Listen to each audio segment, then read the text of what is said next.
ඕගොල්ලන් තමයි මෙතෙන් ගී ගොඩක් ගෙවුනේ. හුස්මකට ගන්න බෑනේ. මෝඩේ වැඩේනේ කරන්නේ. නෑ නෑ මෙතන කවුරුත් ගිනි කොටවල් ගැව්වේ නෑ. ඔය එන්නු ගන්න අපිත් එක්ක. කොහෙද? අංගේ දර යන්න ඕන. මම මේ පාංගේ ජීවිතයක් ගන්න ආපු ගම. බේකරිය ඔහොම මේව තියෙද්දි මම පාර පැන්නා.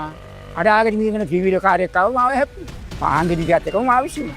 මං හිතුවේම මම මැරුණමයි කියලා. හිතන්න දෙයක් නෑ. දැන් තමුසේ කොහොමත් මැරිලා. මෙහෙ එනවා යන්න. පිස්සු. ඔය යන්නද? මට මේ පාංගේ ජීවිතේ හොයාගෙන සපෝට් එකක් දෙන්නකෝ. ඕක නැතෝ ගෙදර ගියත් අපේ ගෑණි මාව බටල් ගාලා කයි. අයිසේ කියන දේ අහනෝ. තමුසේ මලා මේ ඉන්නේ අණ්ඩ ගේට් එක ළඟ. ඒ කිව්වේ මැරිච්ච උන් ඉස්සෙල්ලාම ඉන්නේ මෙතෙන්ට. ඒකයි මෙතෙන්ට අණ්ඩ ගේට් එක කියන්නේ. මෙතනින් තමුසේලා එක්ක යනවා අණ්ඩ කෝට් එකට. එතනින් නඩුව අහලා තමයි තීරණය කරන්නේ තමුසේලා යවන්නේ අපායටද දිව්‍ය ලෝකෙටද කියලා. එනවා යන්න. අපිට තීරණය කරන්න බෑ. දැන් බෑ. ඒව තීරණය කරන්න තිබ්බේ ජීවත් වෙලා හිටපු කාලෙදී. කට්ටිය ගිහිලා හරි මේ තමුසේට අහන්න ඕන මගුලා ගිහිල්ලා ගන්නවා නඩුවටකින්. මෙතන වාත මේ පරක්කුණොත් එහෙම ලොක්කා අපිට නඩු දානවා. එනවා යන්න. දැන් ඕගොල්ලෝ මුගා කාලෙකින් ගම්මද විතර සර්විස් එක. අනුන්ගේ දේවල් හොයන්න කියනද කොහොමද මේක හැපිලා තියෙන්නේ. අංකල් එන්න එන්න. මේ අංකල් තමයි අර පාංගෙන් ඉල්ල ජෑම් වෙලා තිබ්බේ.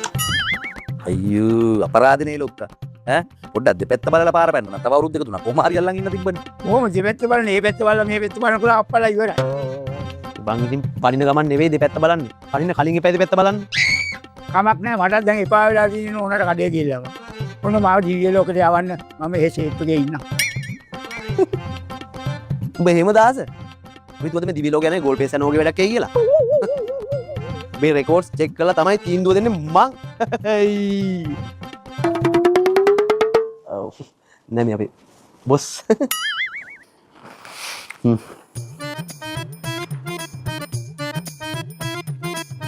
බොස් මේ මූ දිවි ලෝකයේ වුත් නම් එහෙත් තාන්තාගාරයන් ච දාන්න වෙනවා කොන්ද?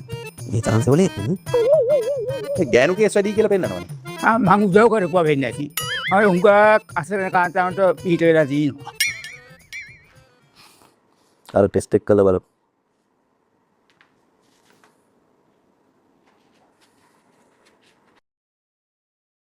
මේ මොකද්ද?